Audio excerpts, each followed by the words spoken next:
올 한 해 가장 인기를 끈 키워드 중 하나죠. 바로 저속 노화요.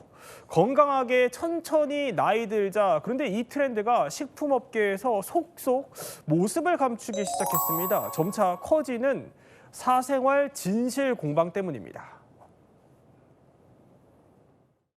가속노화 생활 습관의 쓰나미를 개인의 의지력만으로 막는 데에는 늘 한계가 있다고 말씀드렸습니다. 지갑이 넉넉지 않아도 누구나 당연히 건강한 삶의 방식을 선택할 수 있는 저속노화를 위한 고속 정책으로 저 역시 협력해 나가겠습니다.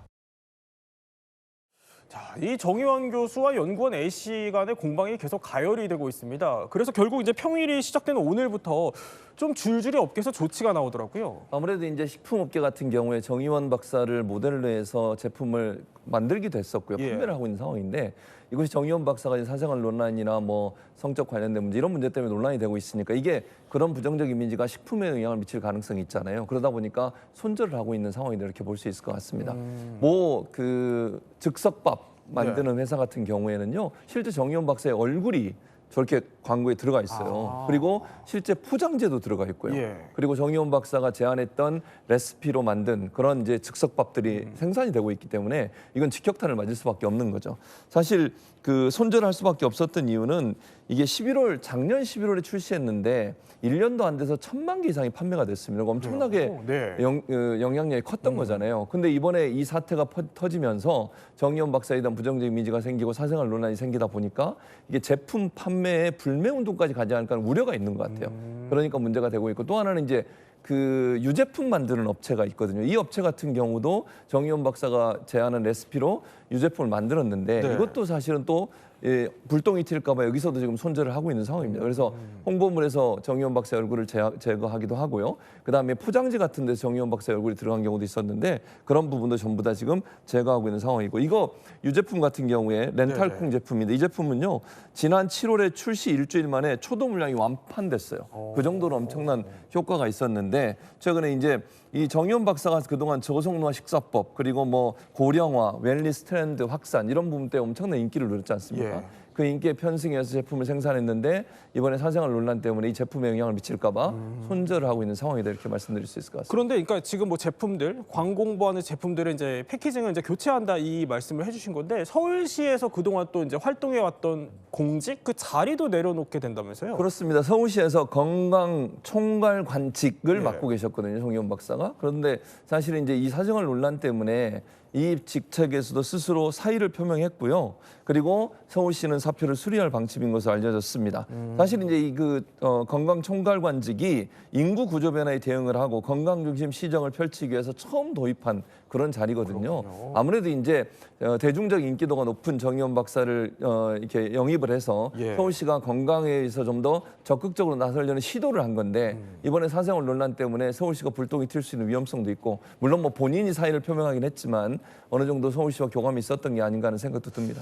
자, 일단 주말이 넘어서 오늘까지도 공방이 또 계속되는 모양새예요. 일단 이 공방을 좀 짚어보면은 사생활 논란. 이거 시작이 사실 정 교수가 먼저 스토킹 피해를 주장해서 이게 논란이 불거졌었어요. 그렇습니다. 이게 정의원 조성노화연구소 대표가 전 직장이 아산병원이거든요. 네. 아산병원에 근무를 할 때 위촉 연구원으로 함께 일했던 분이 있습니다. 이분이 스토킹 혐의로 이분을 정의원 박사가 고소를 했습니다. A씨라고 제가 지칭을 해볼게요. A씨도 여기에 대해서 정 대표를 맞고소하면서 둘 사이 진실 공방이 지금 법정 싸움으로 번지고 있는 모양새인데요. 정 대표는 지난 17일 날 A씨를 공갈 미수와 주거 침입, 스토킹 처벌법 위반 등의 혐의로 고소를 했고 그 A씨와의 관계에 대해서는요. 네. 2024년 3월부터 올 6월까지 1년 3개월간 사적 교류를 했지만 관계를 마무리 지은 뒤에 그러니까 인정을 한 거죠. 근데 관계를 마무리 지었는데 그 뒤부터 A씨가 협박을 했다고 지금 주장을 하고 있는 겁니다. 정의원 박사는. 예. 그러니까 그 협박 내용을 보면 집에 찾아오고 협박 편지를 보내고 아내가 다니는 직장에도 찾아오고 이런 일이 있었다고 그래요. 그래서 스토킹 혐의로 고소를 한 상황이고요. 그다음에 이제 금전도 요구했다고 합니다. 이 정의원 박사가 쓴 책이 엄청난 이제 베스트셀러가 됐지 않습니까? 네. 그 책을 쓸 당시에 이 A씨 주장은 자기가 썼고 이름만 빌렸다 이렇게 주장을 하고 있는데 거기에 대해서 뭐 금전적 요구를 했다고 그래요. 예를 들면 저작권이라든지 받은 돈의 저작권의 얼마를 본인한테 달라고 요구했다라고 정의원 박사가 주장을 하는 겁니다. 네. 지금 그래서 정의원 박사는 그런 문제 때문에 고소를 했고요. 이에 반해서 A 씨 같은 경우도 맞고소를 했습니다. A 씨는 언론에 성적인 내용이 담긴 정 대표의 카카오톡 메시지를 공개를 하면서 권력 관계 안에서 발생한 젠더 기반 폭력이 있었다라고 주장을 하고 있습니다. 이제 양쪽 주장을 하나씩 뜯어볼 거예요. 근데 그 전에 일단 정 교수 주장부터 좀 들어보면 오늘 한 매체와 이제 인터뷰한 기사가 나왔었어요. 근데 보니까 A 씨가 먼저 접근해왔다 이렇게 주장하더군요. 일단은 정의원 박사의 주장부터 소개를 해드릴게요. 먼저 본질은 장기간에 걸쳐서 이 여성이, 그러니까 자기 아래에 있는 이 연구원이 가스라이팅이랑 공갈 협박을 자신에게 했다. 이렇게 주장을 합니다. 네. 그러면서 이 A 씨가 이런 말을 했다는 거예요. 스트레스 받다가 안희정처럼 몰락하면 안 된다면서 먼저 접근을 했다. 이렇게 주장하고 있습니다. 그러니까 이 연구원이 자신에게 뭔가 계속 접근하기 시작한 걸 지난해 12월이라고 설명을 네. 하고 있어요. 그러니까 그때는 뭔가 자기가 너무 그 전공의 파업 등으로 일도 많고 하면서 뭔가 항우울제 먹으면서 굉장히 우울하던 시기였다. 이렇게 얘기를 하고 있습니다. 그러면서 올해 들어서는 대면으로도 뭔가 폭언이 이어졌다. 이렇게 지금 정 박사는 주장을 하고 있고요. 이제 6월 달에 아산병원에서 퇴사를 하는데 예. 그때 뭔가 이 연구원의 자신에 대한 뭔가 자신에 대해서 송두리째 흔들기 시작했다. 자신을 찾아오고 폭언을 하기 시작했다.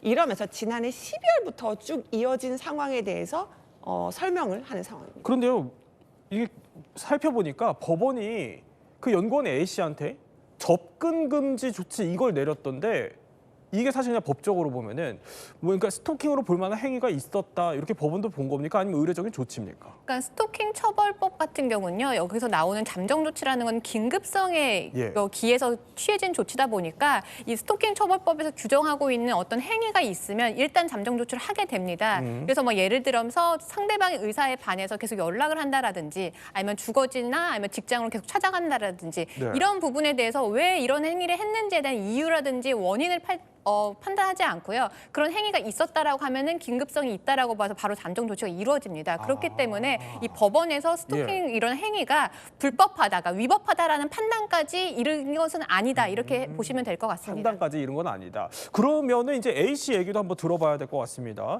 그 연구원 A 씨가 말하는 건 이 사안의 그 본질이 위력에 의한 성폭력이다 이렇게 주장을 합니다. 그러면서 실제 경찰에 증거를 제출하기도 했는데 일단 그게 무슨 내용입니까? 일단은 지금 두 사람이 나눈 여러 가지 SNS 대화 같은 것들이 있잖아요. 이런 것들을 지금 또 언론에 공개하면서 반박을 하고 있는데요. 결국은 A 씨 주장은 이거예요. 자, 성적 요구를 거부하면은 나를 자르겠다고 압박을 한 거다. 그리고 책도 본인이 직접 쓴 건데 그러니까 저작권 문제를 제기하니까 스토킹으로 신고하려고 한 거다. 이렇게 지금 설명을 하고 있습니다. 그러면서 언론에 공개가 되기도 했지만 이 정의원 박사가 이 연구원 A 씨와 정의원 박사의 이름을 내세운 뭔가 소설을 써보냈고요. 굉장히 성적인 소재고 네. 여기에 등장하는 뭔가 도구 등을 주문하고 그다음에 특정 행위를 해줄 것을 지속적으로 요구했다. 이렇게 설명을 하고요.